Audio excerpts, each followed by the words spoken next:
Certified management accounting CMA USA-യും ACCA-യും തമ്മിൽ compare ചെയ്യുമ്പോൾ ഏതാണ് എളുപ്പം? ചോദ്യം ഇതാണ്. ആദ്യം മനസ്സിലാക്കാനുള്ളത് തീർച്ചയായിട്ടും ഡ്യൂറേഷൻ തന്നെയാണ്.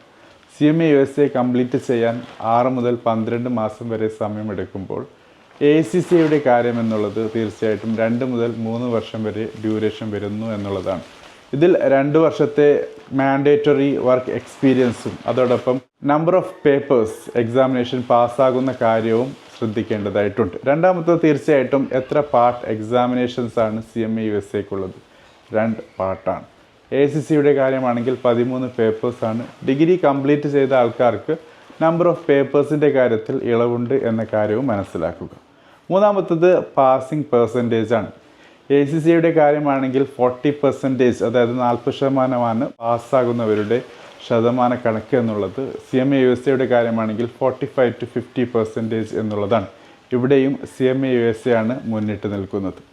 നാലാമത്തെ കാര്യം എന്നുള്ളത് തീർച്ചയായിട്ടും CMA USA-യുടെ കോഴ്സ് നേച്ചറാണ്, അതായത് നമ്പർ ഡ്രിവൺ ആണ്, അതോടൊപ്പം അനലിറ്റിക്കലാണ്.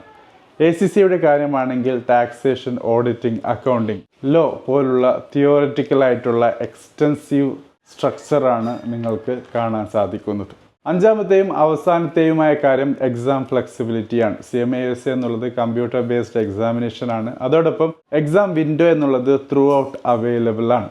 ACCA-യുടെ കാര്യമാണെങ്കിൽ തീർച്ചയായിട്ടും എക്സാമിനേഷൻ നടക്കുന്നത് ഫിക്സഡ് ടൈം ഫ്രെയിമിലാണ്, അതായത് മാർച്ച്, ജൂൺ, സെപ്റ്റംബർ, ഡിസംബർ എന്ന രീതിയിൽ.